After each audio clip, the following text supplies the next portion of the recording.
ఇకపోతే సింహరాశి, సింహలగ్నం వారికి తీసుకున్నట్లయితే మఖా నక్షత్రం 4 పాదాలు, పుబ్బ 4, ఉత్తర 1 పాదం కలిపి మనకు సింహరాశి, సింహలగ్నం కిందకొస్తుంది. కుటుంబ స్థానంలో 2వ ఇంట్లో కేతువు ఉన్నాడు. దీని మూలకంగా చిన్న చిన్న ఇబ్బందులు ఎదురయ్యే అవకాశాలు స్పష్టంగా గోచరిస్తున్నాయి. కుటుంబంలో బ్యాలెన్స్ తప్పి ఒకరికొకరు మిస్అండర్స్టాండింగ్ ఏర్పడే అవకాశాలు ఉన్నాయి. అలాగే మీ రాశాధిపతి మీకు లాభంలో ఉన్నాడు. అలాగే తృతీయ దశమాధిపతి అయినటువంటి శుక్రుడు కూడా మీకు లాభంలో ఉన్నాడు. దీని మూలకంగా సిబ్లింగ్స్ మధ్యన మంచి అండర్స్టాండింగ్ ఉంటుంది.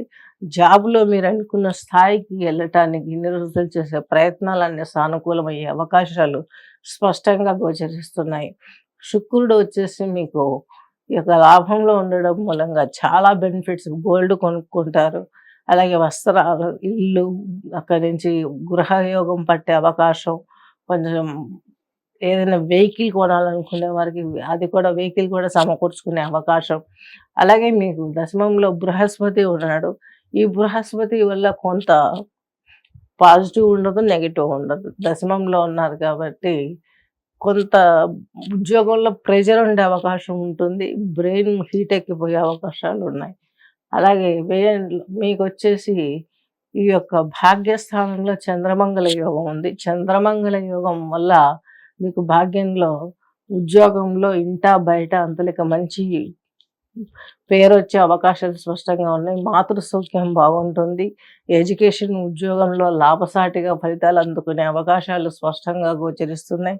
శని భగవంతుడు వచ్చేసి మీ రాశిని చూస్తున్నారు. షిఫ్ట్ హౌస్ ప్లానెట్ సప్తమాధిపతి.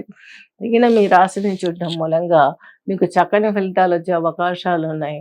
జీవిత భాగస్వామికి మీకు అండర్స్టాండింగ్ ఇన్ని రోజులు ఏదైతే కోల్పోయారో ఇప్పుడు అవి చిగురించి మరలా మీకు అన్యోన్యత వాతావరణం ఏర్పడడానికి గోచరిస్తుంది.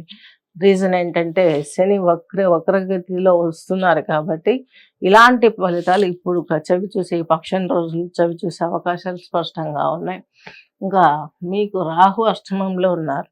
అనారోగ్యం సమస్యలు బాగా వస్తాయి. దీని నుంచి బయటపడాలంటే దుర్గా ఆరాధన చేయండి. మీకు అష్టమంలో పెద్దవాళ్ళకు బాగా హెల్త్ ప్రాబ్లమ్స్ వచ్చే అవకాశాలు ఉన్నాయి. తద్వారా వారసత్వాస్తులు కూడా వచ్చే అవకాశాలు స్పష్టంగా గోచరిస్తున్నాయి.